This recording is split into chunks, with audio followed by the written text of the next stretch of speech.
Welcome to the dark side. We have cookies.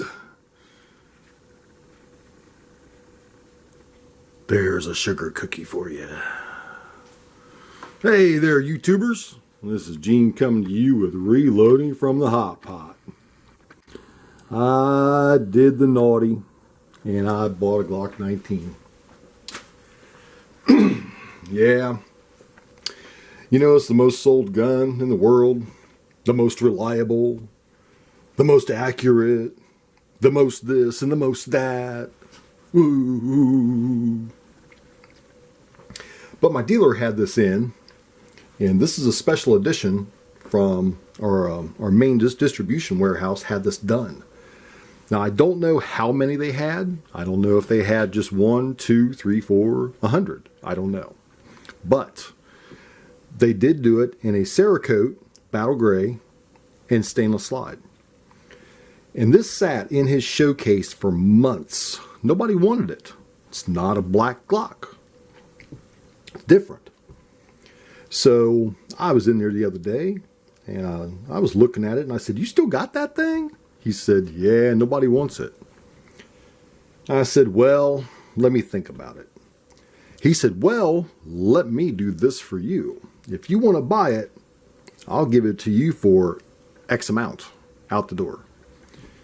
And the price was so low, there's no way I could pass it up, actually. Not for a good firearm. He actually asked me not to say how low he sold this to me for. So I'm really not at liberty to say. But I did pick it up. It is unloaded. There's not been a round shot through this yet. Nice and clear chamber there. See everybody. Don't want to shoot you through the screen. So I picked this up. And like I said, I have not shot it yet. I did, however, take it apart. And as per a couple other Glocks that I've done for friends of mine, and a Polymer 80 build I did polish the internals, as you can see here. That focus in, focus. There we go. I polished all the internals. And the trigger does feel better. Sadly though, if they rate these at 5.5 pound triggers, my Canik has a 1 pound trigger.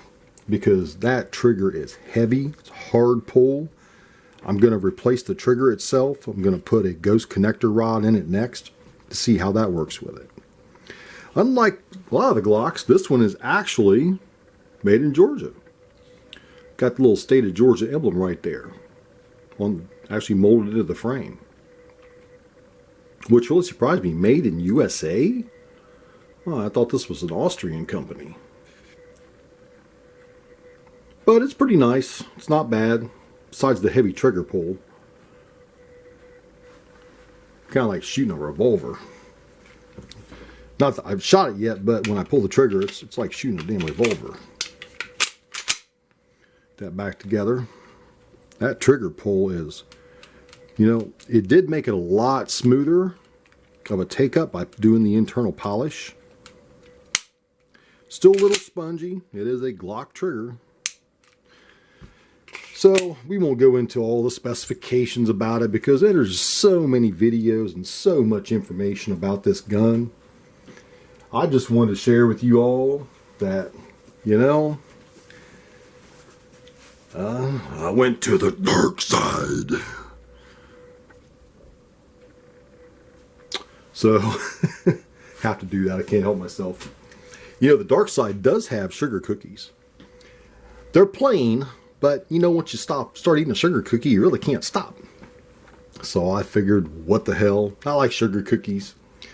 I got enough chocolate chip and macadamia nut cookies in my collection. I figured might as well throw an old sugar cookie in there, you know, the Christmas special. But I just want to share that with you all and my followers. Yeah, I know, I stepped over to the dark side.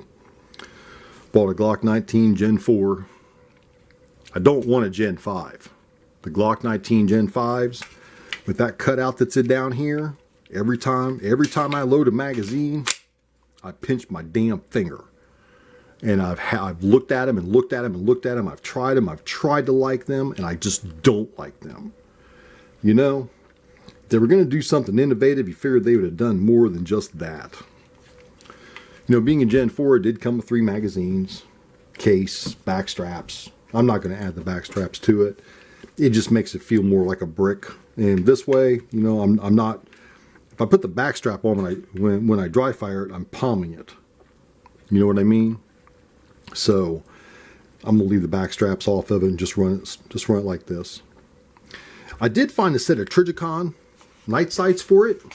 I found those online this morning for $42 free shipping on eBay. Then I found some +2 magazine extensions, 3 of them for $15. So I figure the +2 mag extensions are equal to a Glock 17.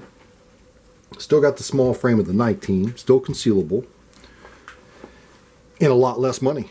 So instead of spending $20, $30 per magazine to get Glock 17 magazines and then spending more money for the sleeves to go on the magazines, I just ordered the extension base plates for these to add +2, and then I'll have 17 +1.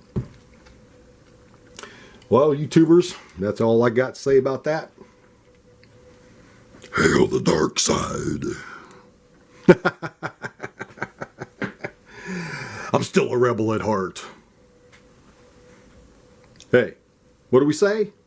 We always say, keep blowing the smoke. So, here we go.